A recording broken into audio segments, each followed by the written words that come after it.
We told you first that there is a direct link between Disha Salian and Sushant Singh Rajput, and unless you investigate Disha Salian's case, you will never find the answer of Sushant Singh Rajput. This was the position that Republic Media Network had taken 5 years ago.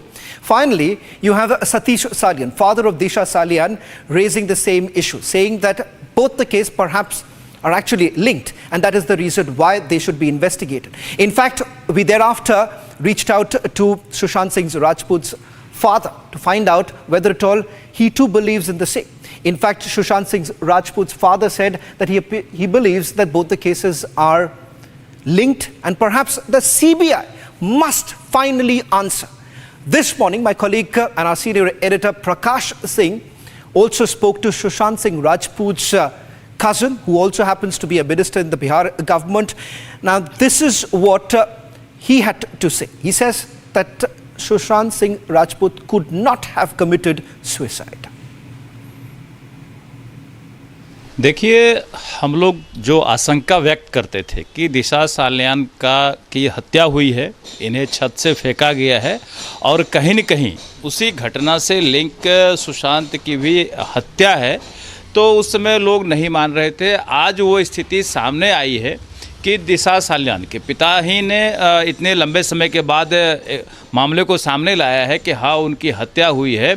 तो हम वहाँ की सरकार से निश्चित रूप से मांग करेंगे कि जितना जल्द हो इस मामले की जांच करे, दिशा सालियान की हत्या की जांच करे, और दिशा सालियान के हत्या से निश्चित रूप से सुशांत की हत्या इंटरकनेक्टेड है, तो दोनों मामला सामने आ जाएगा अगर दिशा सालियान के केस का जांच होगा। क्या आप मानते हैं कि सुशांत ने सुसाइड किया था या हत्या हुई थी? हम लोग कभी नहीं मानते हैं कि सुशांत सुसाइड किया होगा, क्योंकि सुशांत इतना टैलेंटेड कलाकार था और इतना अंदर से बोल्ड था कि हम लोग लगातार कह रहे हैं कि कहीं न कहीं इसकी हत्या की गई है, और ये कहीं से आत्महत्या का केस हम लोगों को नज़र नहीं आ रहा है।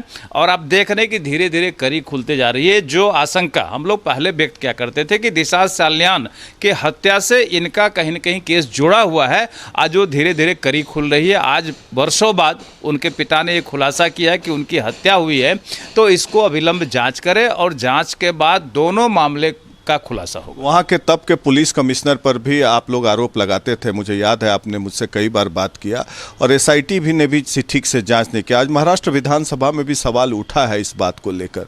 आप क्या चाहते हैं कि फिर से एसआईटी जांच हो? और दिशा सालियान के पिता ने बॉम्बे हाई कोर्ट में एक पिटीशन दायर किया है, उस समय उन्होंने कहा कि हमें प्रेशराइज किया गया। महाराष्ट्र में आपके पार्टी की सरकार है, भारतीय जनता पार्टी की, देवेंद्र फडणवीस जी मुख्यमंत्री हैं, यहाँ प्रभारी भी थे बिहार में। आप क्या अपील करना चाहेंगे देवेंद्र फडणवीस जी से? देखिए, क्या आप उनसे मिलेंगे, देवेंद्र फडणवीस जी से चिट्ठी लिखेंगे? निश्चित रूप से मैं उनको चिट्ठी भी लिखूंगा, पहले भी पत्र लिखा हूं। मैं अपने माननीय गृह मंत्री महोदय को भी पत्र लिखा हूं, क्योंकि ये सुशांत का मामला जो है वो सीबीआई में पड़ा हुआ है। हम लोगों ने उसे सीबीआई में भेजा था। हम चाह रहे हैं कि जल्द से जल्द उसका निपटारा भी हो, और हम बहुत जल्द, हो सकता है मैं परसों मुंबई जा रहा हूँ तो माननीय मुख्यमंत्री से मिलूंगा भी, क्योंकि जब ये घटना घटी उस समय शिवसेना की सरकार थी, और कहीं न कहीं लोग उद्धव ठाकरे और उनके बेटे, इन दोनों को लोगों ने निशाना किया था कि इन्हीं लोगों का कहीं न कहीं हाथ है। ये वो लोकल में मामला उठ रहा था। तो हम चाहेंगे इस मामले की जांच हो, दिशा सालियान की घटना की जांच हो, हत्या की जांच हो, और पुनः सुशांत के घटना की स्थानीय स्तर पर भी जांच होनी चाहिए। आप जा रहे हैं परसों मुख्यमंत्री से मिलने महाराष्ट्र? बिल्कुल, मैं महाराष्ट्र जा रहा हूँ। मुझे दूसरे काम से भी जाना है, बिहार दिवस है। बिहार दिवस के रूप में मैं महाराष्ट्र जा रहा हूँ बिहार वासियों से मिलने के लिए, कहीं न कहीं उन्हें उत्साहित करने के लिए, और उसमें मैं समय निकाल करके इस मामले को लेकर के भी माननीय मुख्यमंत्री देवेंद्र जी से मिलूंगा।